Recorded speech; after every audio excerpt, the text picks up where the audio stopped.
Let's do the breakdown, ladies and gentlemen. We had CFO versus Anyone's Legend. So ahead of the matchup, I said that Anyone's Legend is just a better version of CFO. I think they're kind of mirrors of each other, especially when Driver is playing.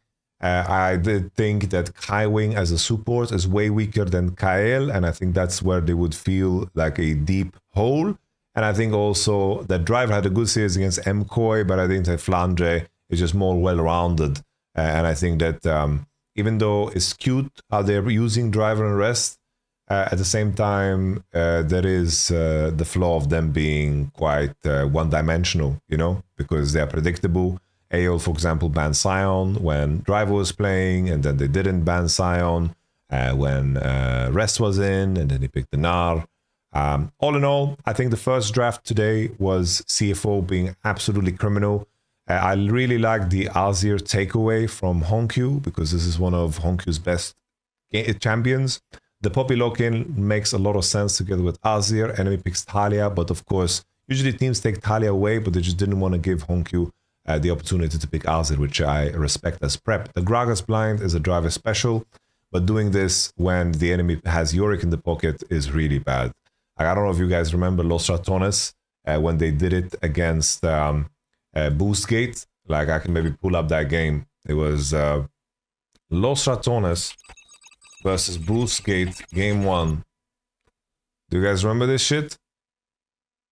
There was a Graguni Bousy Mama. Graguni Baus followed by one of the stompiest games ever that ended. Look at the Gragoon stat line, okay? The Gragooner is 1-9. Obviously, it isn't that extreme, but the matchup in isolation is just fucking, it's suffering, guys. It's really, really suffering. You don't want to play it. And at the same time, this is fucking, you know, this is Flandre, a very known, respected Yorick. And then the follow-up is Jhin on 4, which makes sense. The enemy is not so tanky. Gragas buys AP in a lot of cases. Enemy goes MF. Here, both teams are looking for setup. They pick Jhin. The blind Alistar is really fucking bad, because your main job as a support blind here is to make sure you don't invite the Bard. And then they did. I think this draft was completely one-sided for AL, and this just was atrocious. This time around in this game, Anyone's Legend just won the early game really, really hard through level 1. And then there was, of course, let me just show you guys. This is the best way with the visual. CFO versus AL game 2. I think is just the best way for me to highlight it. Here it is. So the level 1 was completely sporadic. There was kills going to Hope and Kaiwing. Completely messed up and misplayed it. Let me just show you guys the hook he did. Here at level 1. Look at this. This is a level 1 all-out brawl. Everyone face check into the same butch. Kael is holding spell. And then the hook just flies. And then Kaiwing flash autos for the kill. And Hope just flashes off the Honkyu. So Kaiwing gets a kill. Everyone uses sums and their mother except Shanks. He doesn't use anything. And then Kaiwing falls too. And Lucian is super far ahead. This matchup mid is extremely difficult for Corki. And this was one where Corki got... solo boloed. It's very, very difficult to maneuver and manage, in my opinion, because Shanks had the better matchup and also the flash advantage. But here, Honkyu did a critical mistake where he queues the wave for 2 melee creeps, and then Shanks just decided, you're going to smell my balls. And he just walked on him. He just walked on him. And that's a combo. And then that's the root, the Q. And Honkyu didn't want to let go, and he got cooked. This game followed by a lot of snowballing, up until the point where I think that AL made a kind of a cheeky mistake here.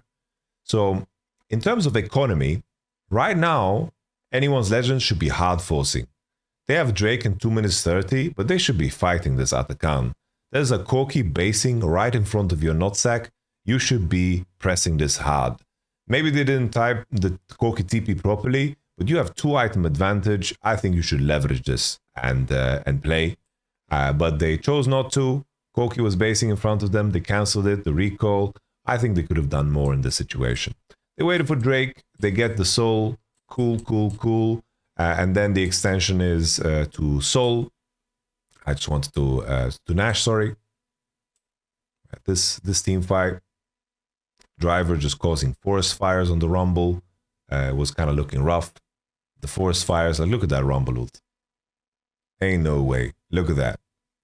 Look at that. That's just atrocious. That just blows. Okay, so this game, the continuation was just here as we are looking at it. Anyone's Legend was 7,000 gold ahead with Ocean Soul. They tried to snap on Junjia, but Junjia just finds the pocket to flash out of the Galio combo, or it doesn't even flash out. It just fucking presses R. Holy moly. Holy moly. Like, that is, he just ulted. I thought he flashed out, but he just got the ult in. That was really, really good. Really, really good. Like, what a fucking angle Skarner found. Because they wanted to just CC change with Junjia and just kill him, you know? Like, in the end, they just wanted to one-shot Junjia, and they thought they could. Like, Hope's position is just really awkward because he gets zoned out and Galio is not here. I think just the fact that he got a frame to get the Skarner ult out was so impressive. So damn impressive. And then I have to say, just from this position, CFO's champion scales super good. Like, from a position where Honkyu was super far behind, there's now 2.6k gold ahead because of shutdowns and whatever. And I think the game position was very strong for CFO. I think this play here from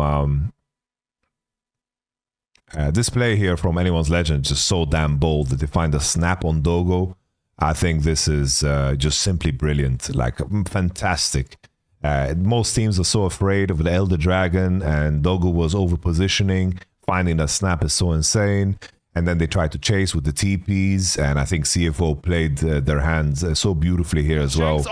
Like, this sequence is also just simply amazing. Junjia also gets a massive ult. Like, across the board, this fight was just, this game was just so damn intense. Holy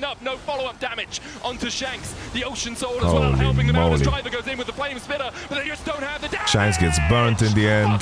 Junjia gets a massive ult. And then Kyle on the flank. Honkyu with a beautiful flash out, keeps DPSing. Junjia flashes out, and then the chase. Flandre gets the W, Junjia dies, but Flandre dies to the burn once again. Hope with the combo, but Hope is stuck between a rock and a hard place, tries to get the kill on Honkyu, dashes, and Honkyu gets the kill. And then the way this game ended was extremely, extremely sad, because, my lord, there's a push the CFO set up for. I'm trying to find the exact moment when it happens. Here. The CFO get the Nasher, right? They're sieging, and then Kaiwin just hooks. He just hooks. I think they lost because of Koki build. Bro, you guys are just so out of the loop. This is the build. This is a very strong build on Koki because it curves out super well. Like, this is a strong Koki build. Like, you guys are just not keeping up. Like, forward, Kaiwin hooks, but only onto the wall. Death charge, Bob Blossom Hero's entrance. And once again, it's the wombo combo. Kaiwin already down. Doggo Honkyu have to retreat. This is just so sad, bro. This is just so sad. There's an option. With the follow-up from Flandre. This is just so sad. Like, this could have been a win for CFO. They're sieging with Nash. They can curve out into Elder really well, get 1-1 inhib, and then my brother in Christ. Like, even if he hooks someone, it would be bad. Like, he just queued a cliff. I don't know, bro. Forward, Kaiwin hooks, but only onto it's just so atrocious. I guess teammates don't know how to react to that shit, and then Anyone's Legend just finds a way. I think this fight is also super interesting because at first I'm like watching this live, right? I'm thinking Anyone's Legend using Gali ultimate, using Wukong ultimate. But the beauty of this is their usage of Ocean Soul is just brilliant. Like, these type of slow fights where you trade ults and enemy loses HP, this is like what you want to look for, you know? think Junja kind of over postures and loses his HP, and the Ocean Soul usage is just brilliant. Rumble ult isn't the greatest, but just the Ocean Soul usage is brilliant. Anyone's Legend gets the Elder, and then it's going to bleed into Nash, and eventually Anyone's Legend ends the game. Here in Game 3, I think that CFO's draft is better. In my opinion, when I saw this, I think that the Xayah lock-in is what I don't like it. Xayah into Orianna, Ezreal showing, and Trundle, and enemy being full range comp, I think playing Xayah is extremely difficult in that draft. I think also Lee Sin needs to be so good. Lee Sin needs to be Canyon. And Tarzan has the capacity to be Canyon, but this was a kind of a limp Lee Sin, like a limp dick, Lee Sin performance. I was hoping for more. There were angles where he could have played with, where maybe mechanically, if it was just a little bit sharper, it looked a little bit rusty, It looked like he maybe played 3 games of Lee Sin this year, Lee Sin needs to be Korean. Tarzan is Korean, you dumbass. Trundle, Ezreal, Braum, Orianna, Gnar. I think this draft is just super, super nice. I think the main thing for me is that Mercs are going to be super powerful because you are skewed towards magic and your enemy has Rel as well. And I think Xayah has a hard time operating in this range bracket. And Annie and Lee Sin need to be able to carry this game, but they didn't find ways to actually kill Orianna. And the main thing I wanted to highlight from this game is just simply in Game 3, Doggo goes sicko mode. What Doggo did in this game was crazy. I think that what I said live probably encapsulated it best, because as they're approaching this situation and Honkyu with his no cooldown reduction build, look at Honkyu, okay? With his no cooldown reduction build, he uses his spells, chunks Kael, gets the ult, but look how his CDs, bro. He's waiting half an hour to get his QW up here, man. I think that if anything, if you go raw at this game because you want to be tanky against Annie and Lee, which I think is fair, then at least I think go for Cosmic Drive second, and then continue your build after that. And then these guys die for the sake of killing Kael, and obviously Anyone's Legends just want to leverage. They want to leverage hard. Rest doesn't have E, and he's out in the wilderness. And then looking at this situation, right? It's like you have a 4v5 situation. Anyone's Legend aren't super healthy, but they would be happy to fight. Doggo is just such a squeezer. Look at this wizardry of sequence. This sequence is just straight wizardry. He gets a Q in, he gets a Q in on Flounder and W as well before. He keeps his stacks, he E's, he gets a Gwen Moon angle, gets another Q on Hope. The pillar is fucking nasty too. Look at the aim on the Ezreal ult as well. And Junja also steals the outcome. It's a triple! It's a quadra! And Doggo is barking! It's crazy. I think another highlight reel. Let me just find it real quick. I think he got another highlight reel. I think he just kills Hope in a brutal fashion. Like Hope is on the mid wave here. To try and take a fight around it. This is the angle. Look at Doggo fishing for him. Doggo. Look at him fish, bro. Shifting across the wall. Look at his movement. It is nasty. It is nasty. Look at the timing on the Q as well here. Look at the timing on the Q. But down you come and down you go. Doggo finds the kill. It is vicious, man. Vicious. Even here, look at his teammates. They are such actors. Honkyu Flash R doesn't land it. Look at this Braum ult follow up. It's only Ezreal hitting spells here, guys. This is the solo, of course. Look at Kaiwing's Braum ult as well. Now look at this fake ass shit. Like, look at this Braum ult. Where's brother going? Look at this Braum ult here. What the hell? And then the pillar. It's only Doggo that is doing enough damage here to push them out. Tarzan drops low, he gets chunked. And then eventually they finish the objective. Tarzan, like all damage done by Doggo, It's just, I think at the end of the day, what I said ahead of the series was so proven true. I just think the top lane gap and also support gap was too massive. And I think on this day, even though Honkyu has had a fantastic tournament and he had his moments here too, I think plain and simple, Shanks has been the best performing mid laner by far. Like Shanks has been nuts this competition, in my opinion.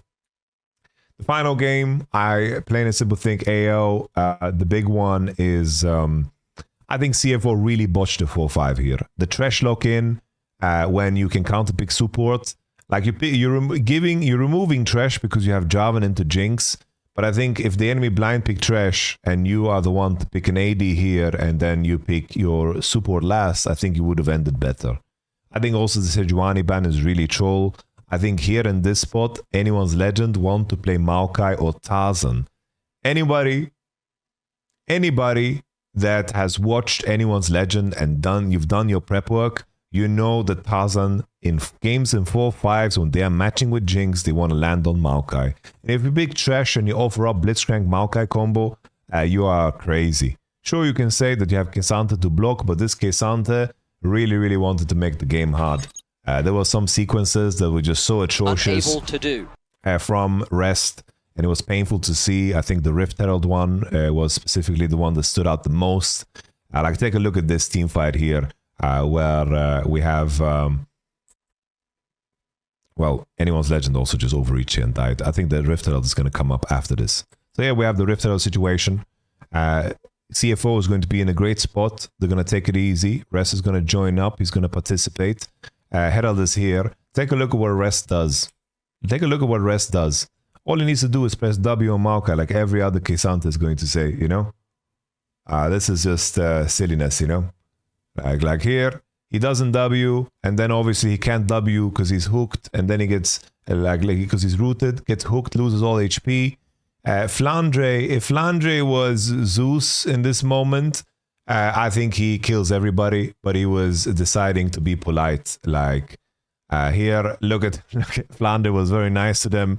He decided to not go through the threshold, and then he flash queued into the pit when the enemy had no way to exit. He was being a nice guy. He was being a nice guy. He was being friendly. He was being friendly.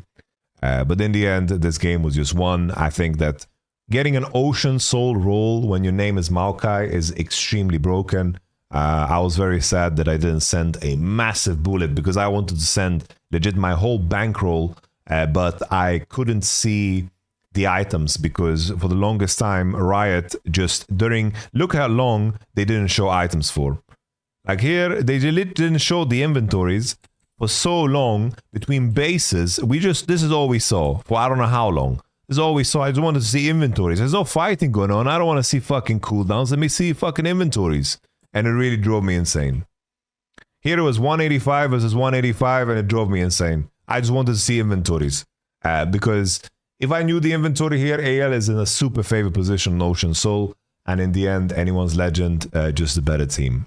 And let's break down Bilibili versus Fly. Bilibili versus Fly, I think the main thing for me, the main point of entry for FlyQuest is the fact that they have proven in the past that they can adapt themselves to, of course, the opposition. I think Bilibili have very obvious weaknesses in terms of macro, in terms of thinking about the game in longer periods than 30 seconds.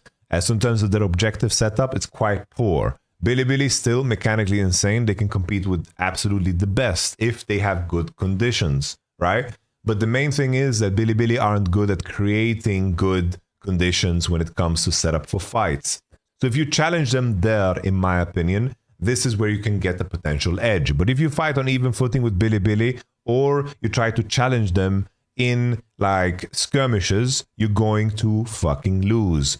Bilibili managed to get advantages even against T1 in early skirmishes and early fights. But T1 managed to slow down the game, had very good focus around TPs, very good macro and setup around objectives, and really punished hard whenever Bilibili used their ultimates.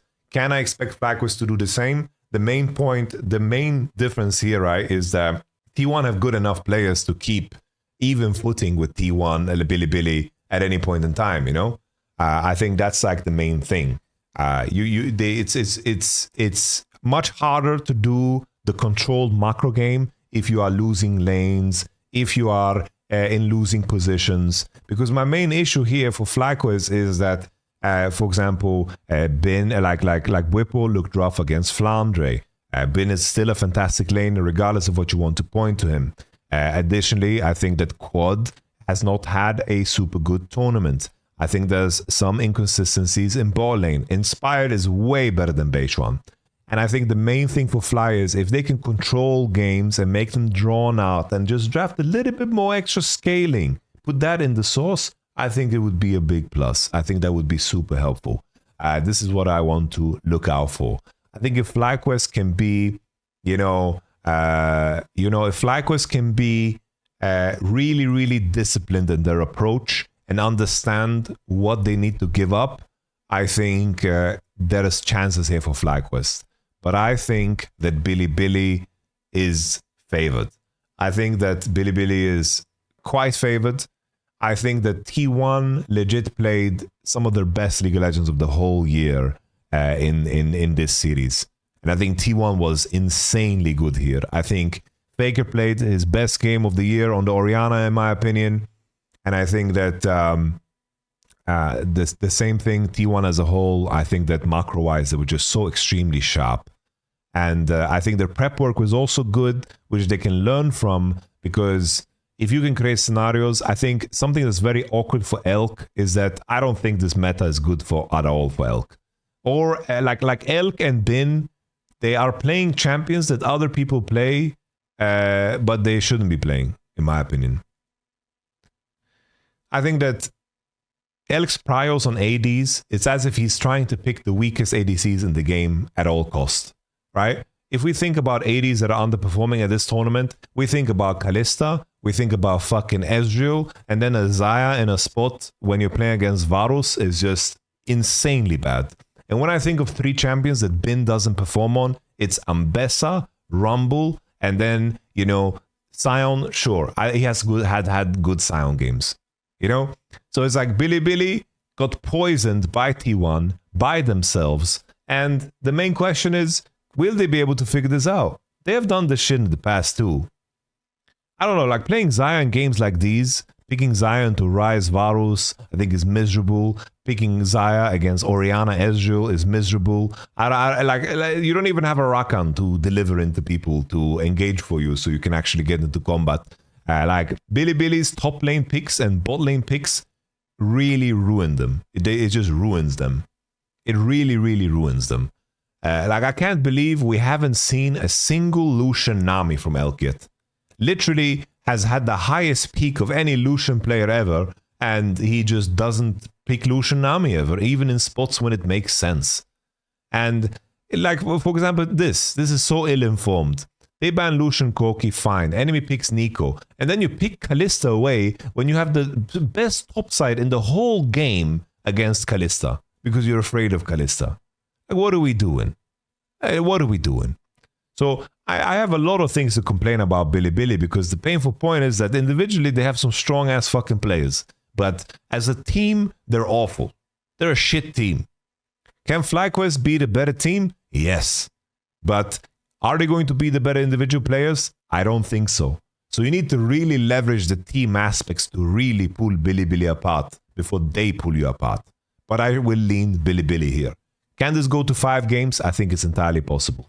I lean towards 3-1 Bilibili though. That's where I'm landing.